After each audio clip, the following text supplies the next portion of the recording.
नमस्कार मित्रांनो. सिंधू नदी सभ्यता, ज्याला आपण हडप्पा संस्कृती म्हणूनही ओळखतो, ही जगातील सर्वात प्राचीन आणि विकसित नागरी संस्कृतीपैकी एक मानली जाते. ही सभ्यता सुमारे इसवी पूर्व 2500 ते 1700 या काळात अस्तित्वात होती आणि तिचा विस्तार आजच्या भारत, पाकिस्तान आणि अफगाणिस्तानच्या काही भागामध्ये पसरलेला होता. या सभ्यतेचे मुख्य केंद्र सिंधू नदी आणि तिच्या उपनद्यांच्या किनाऱ्यावर होते.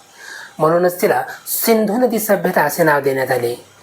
हडप्पा आणि मोहेंजोदडो ही या सभ्यतेची प्रमुख शहरे होती, ज्यांनी त्या काळातील अत्यंत प्रगत नगर रचना, जलव्यवस्था आणि सामाजिक संघटन याचे उत्तम उदाहरण जगासमोर ठेवले. या सभ्यतेचे सर्वात वैशिष्ट्यपूर्ण वैशिष्ट्य म्हणजे तिची नियोजित शहरे. शहरांची रचना अत्यंत शिस्तबद्ध पद्धतीने करण्यात आली होती. रस्ते सरळ आणि एकमेकांना काटकोनात छेदणारे होते. घराची बांधणीही एकसारखी आणि पक्क्या विटांनी करण्यात आलेली होती. प्रत्येक घरात पाण्याची व्यवस्था आणि सांडपाण्याचा निचरा करण्यासाठी नाल्यांची सोय होती. ही नाले पक्क्या विटांनी बांधलेली आणि झाकलेली असायची, ज्यामुळे स्वच्छता राखली जात होती. यावरून असे स्पष्ट होते की त्या काळातील लोकांना स्वच्छतेचे आणि आरोग्याचे महत्त्व चांगले समजले होते. सिंधू सभ्यतेतील लोकांचे जीवन अत्यंत संघटित आणि समृद्ध होते.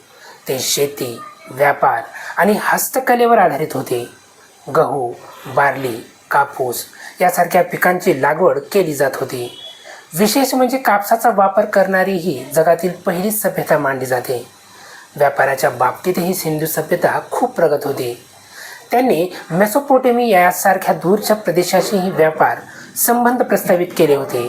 याचे पुरावे उत्खननातून सापडलेल्या मुद्रावर आणि वस्तूवरून मिळतात. हस्तकलेच्या क्षेत्रातही सिंधू सभ्यता अत्यंत प्रगत होती.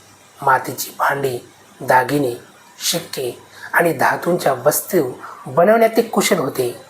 त्यांच्या बनवलेल्या वस्तूंमध्ये सौंदर्य आणि अचूकता दिसून येते. विशेषतः शिक्क्यावर कोरलेल्या आकृत्या आणि लिपी आजही संशोधकासाठी एक गूढ आहेत. सिंधू लिपी अजून पूर्णपणे वाचता आलेली नाही, त्यामुळे त्याच्या भाषा आणि विचारसरणीबद्दल अजूनही अनेक प्रश्न अनुत्तरित आहेत. धर्म आणि श्रद्धांच्या बाबतीत सिंधू सभ्यता एक वेगळीच ओळख निर्माण करते.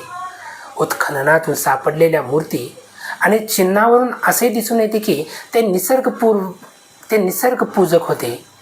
मात्र देवतेची पूजा, पशुपतीसारख्या देवांचे अस्तित्व, तसेच वृक्ष आणि प्राण्याप्रती आदर यावरून त्यांच्या धार्मिक श्रद्धांचा अंदाज येतो. काही संशोधकांच्या मते हीच श्रद्धा पुढे जाऊन हिंदू धर्माच्या काही परंपरांमध्ये विकसित झाली आहे.